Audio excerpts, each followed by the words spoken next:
So we got a few weeks left in the NFL season. We're 12 weeks through, and it's exciting. Indeed it is. So you can check out my updated power rankings after week 12 in the description box below. I know this is going to be uploaded after the Thursday night game where the Cowboys beat the Saints. That was not factored in here. It'll be factored in next week. Okay? Fair enough.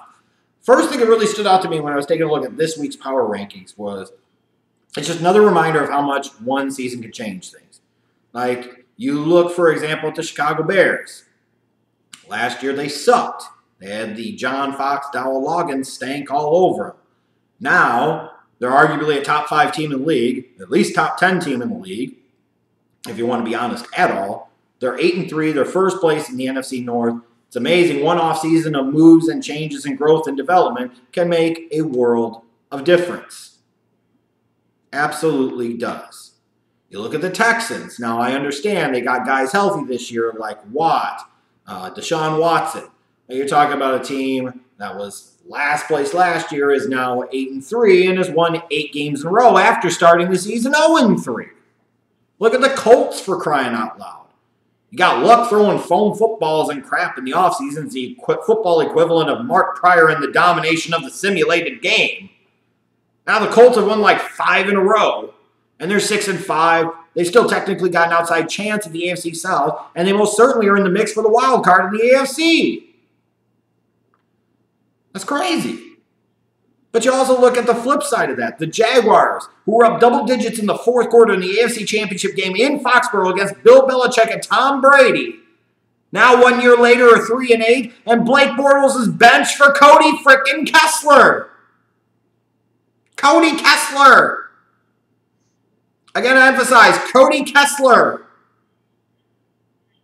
If the season had ended after week 12, the 2019 NFL draft was held, the Cleveland Browns would pick after the Green Bay Packers.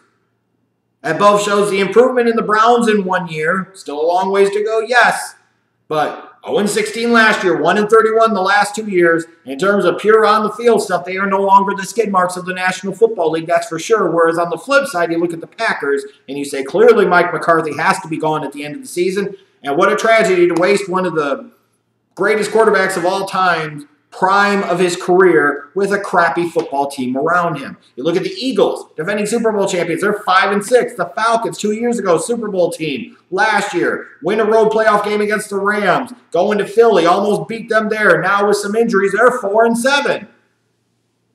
So we can talk about long-term visions and all of this and all that, but it does give you a good reminder sometimes of the parity of the league and how much you have to really capitalize and maximize on the opportunity you have in that given season, because you never know what's going to come around the bend or around the corner. You just don't. Now, what we do know is the Jaguars are one of the 5 worst football teams in the league this year.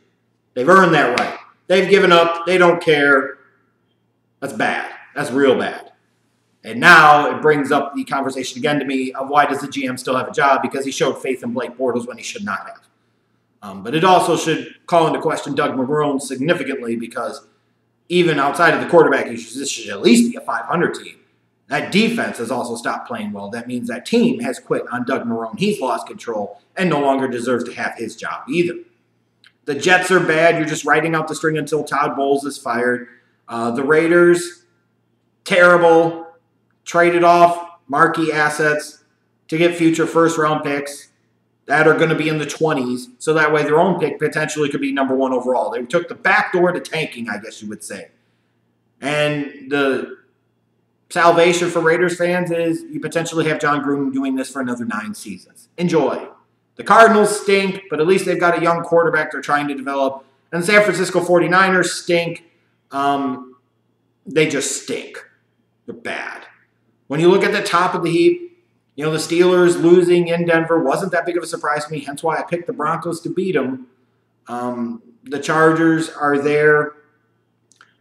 Phillip Rivers having that historically accurate week last week. You know, the Chargers are a scary team come playoff time, especially if Bosa's healthy and playing well. The Bears are a scary team come playoff time because of their defense. If they can run the ball and Trubisky doesn't screw the pooch too much, they might have a chance, legitimately, realistically. The Steelers, even with that bad loss, they're still in the mix.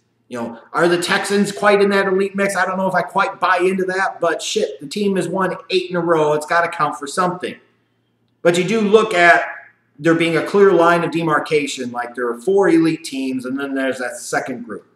Like the second group is the Bears, the Chargers, the Steelers, the Texans. And if you want to throw somebody like the Vikings in there, so be it. But the best 4 teams are the Patriots, the Chiefs, the Rams, and the Saints.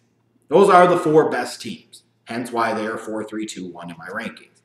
Patriots at 4, just another ho-hum, 8-3, 11 games through the season. The Chiefs, 9-2. We'll see what happens with the release of Kareem Hunt.